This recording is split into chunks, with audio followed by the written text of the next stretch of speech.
नमस्कार. संतांच्या प्रत्येक अभंगात एक अर्थहाक आहे आणि सामान्यांच्या प्रश्नांची उत्तरे आहेत.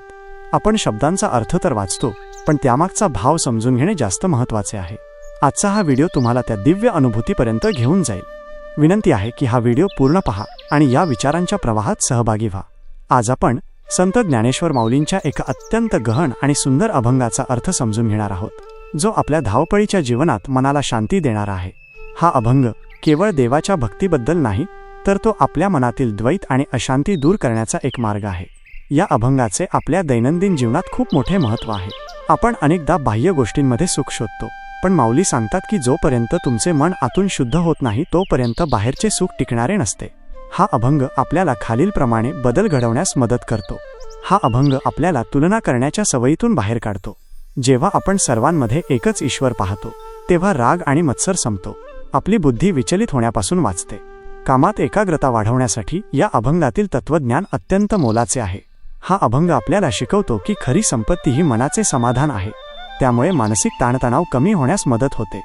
जीवनात कितीही मिळवले तरी जोपर्यंत आपण ईश्वराशी किंवा आपल्या अंतरात्म्याशी जोडले जात नाही, तोपर्यंत आपण अतृप्तच राहू. भक्ती म्हणजे केवळ पूजा अर्चा नसून सर्वांशी प्रेमाने वागणे आणि स्वतःच्या बुद्धीला योग्य दिशेला लावणे होय.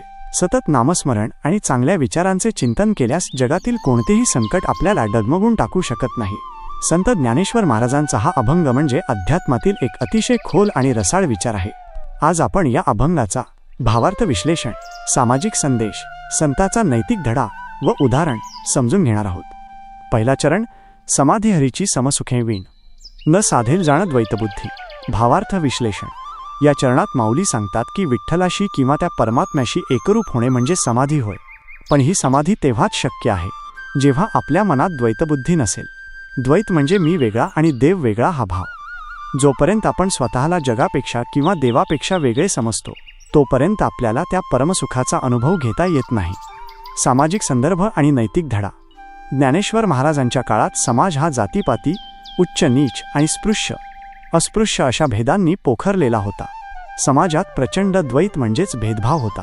माऊलींना इथे असा नैतिक धडा द्यायचा आहे की जोपर्यंत तुमच्या मनात हा दुसरा आहे किंवा हा माझ्यापेक्षा वेगळा आहे ही भावना आहे, तोपर्यंत तुम्हाला सामाजिक सुख किंवा समाधान लाभूच शकत नाही. जो समाज स्वतःला विखंडित मानतो तो कधीही प्रगत होऊ शकत नाही. समता हाच सुखाचा पाया आहे, हा धडा त्यांना द्यायचा होता. उदाहरण, समजा एखादा मातीचा घट आहे. जोपर्यंत त्या घटाला वाटते की मी मातीपेक्षा वेगळा आहे, तोपर्यंत स्वतःच्या अस्तित्वाच्या ओझ्याखाली दबलेला असतो. पण जेव्हा त्याला जाणीव होते की मी मुळात मातीच आहे, तेव्हा त्याचे वेगळेपण संपते आणि त्याला मातीचे पूर्णत्व प्राप्त होते. अगदी तसेच जेव्हा आपण आपले अहंकार सोडून सर्व काही तोच आहे या भावात येतो, तेव्हाच खऱ्या समाधीचे सुख मिळते. दुसरा चरण, बुद्धीचे वैभव अन्य नाही दुजे. एका केशवराजेन सकळ सिद्धी. भावार्थ विश्लेषण. माणसाच्या बुद्धीचे खरे ऐश्वर्य कशात आहे? आपण खूप शिकलो, खूप पैसे कमावले म्हणजे बुद्धी सार्थकी लागली असे होत नाही. ज्ञानेश्वर महाराज म्हणतात की बुद्धीची खरी श्रीमंती म्हणजे त्या बुद्धीने एका केशवराजाला म्हणजेच देवाला ओळखणे. ज्या बुद्धीने परमात्म्याचे स्वरूप जाणले तिला इतर कोणत्याही सिद्धीची किंवा चमत्काराची गरज उरत नाही, कारण पांडुरंगाच्या प्राप्तीतच जगातील सर्व यश सामावलेले आहे. सामाजिक संदर्भ आणि नैतिक धडा. त्या काळी बुद्धिमत्तेचा वापर केवळ शास्त्रार्थासाठी किंवा एकमेकांना वादात हरवण्यासाठी केला जात असे. माऊलींना समाजाला हे सांगायचे होते की बुद्धीचे खरे वैभव हे दुसऱ्याला तुच्छ लेखण्यात नसून ती बुद्धी एका विधायक कल्याकारी शक्तीला समर्पित करण्यात आहे. नैतिक धडा असा की तुमची बुद्धी जेव्हा समाजाच्या हितासाठी म्हणजेच केशवराजासाठी वापरली जाते, तेव्हाच तुम्हाला जीवनातील सर्व सिद्धी प्राप्त होतात. स्वार्थी बुद्धी ही बुद्धी नसून तो एक मानसिक विकार आहे. उदाहरण, एखाद्या मुलाने खूप खेळणी जमवली, पण त्याने आपल्या वडिलांनाच ओळखले नाही, तर त्या खेळण्यांचा काय उपयोग? पण जर त्याने वडिलांचे प्रेम मिळवले तर त्याला सर्व काही आपोआप मिळते. आपली बुद्धी ही त्या मुलासारखी आहे. ती जोपर्यंत जगाच्या पाठीमागे धावते तोपर्यंत ती गरीबच आहे, पण जेव्हा ती देवाला शरण जाते तेव्हा ती विश्वातील सर्वात श्रीमंत बुद्धी ठरते. तिसरा चरण, वृद्धी सिद्धिनिधी अवघीच उपाधी. जव त्या परमानंदीन मन नाही. भावार्थ विश्लेषण. जगात अनेक लोक वृद्धी सिद्धी किंवा अफाट संपत्तीच्या मागे लागतात, पण माऊली स्पष्ट सांगतात की जोपर्यंत तुमचे मन त्या परमानंदात म्हणजेच भगवंताच्या नामात रंगलेले नाही, तोपर्यंत या सर्व गोष्टी केवळ एक उपाधी किंवा ओझे आहेत. संपत्ती आणि शक्ती असूनही जर मनात शांती नसेल तर त्या सुखाला काहीच अर्थ उरत नाही. सामाजिक संदर्भ आणि नैतिक धडा. समाजात आजही आणि तेव्हाही भौतिक संपत्ती, अधिकार आणि चमत्कार यांच्यामागे धावण्याची मोठी ओढ होती. लोक धनदौलत आणि नावामागे वेडे झाले होते. ज्ञानेश्वर महाराज इथे एक कठोर नैतिक धडा देतात की बाह्य श्रीमंती ही केवळ एक उपाधी म्हणजेच ओझे आहे. जोपर्यंत तुमच्या मनात आंतरिक समाधान आणि उच्च नैतिक मूल्ये नाहीत, तोपर्यंत ही संपत्ती तुम्हाला केवळ अहंकार देईल, सुख नाही. सामाजिक विषमता ही संपत्तीच्या हव्यासापोटीच निर्माण होते, हे त्यांना समाजाला पटवून द्यायचे होते. उदाहरण, एखाद्या माणसाकडे सोन्याचा पलंग आहे, पण त्याला रात्रभर झोपच येत नाही. अशा वेळी त्या सोन्याच्या पलंगाचा त्याला काय उपयोग? उलट तो पलंग चोरीला जाईल ही भीतीच त्याला जास्त असते. याउलट ज्याचे मन देवाच्या नामस्मरणात दंग आहे, तो उघड्यावरही शांत झोपू शकतो. खरा आनंद बाहेरच्या वस्तूंमध्ये नसून अंतरातील समाधानात आहे. चौथा चरण, ज्ञानदेवी रम्य रमले समाधान. हरिचेन चिंतन सर्व काळ. भावार्थ विश्लेषण. शेवटच्या चरणात ज्ञानोबा स्वतःचा अनुभव सांगतात. ते म्हणतात की माझे मन आता कायमचे त्या पांडुरंगाच्या चिंतनात रमले आहे. तिथे गेल्यावर मला जे समाधान मिळाले आहे ते अतिशय सुंदर आणि रम्य आहे. आता 24 तास माझ्या मनात फक्त हरीचे चिंतन चालते आणि त्या चिंतनातूनच मला अक्षय शांती लाभली आहे. सामाजिक संदर्भ आणि नैतिक धडा. शेवटच्या चरणात माऊली स्वतःचे उदाहरण देऊन समाजाला शाश्वत समाधानाचा मार्ग दाखवतात.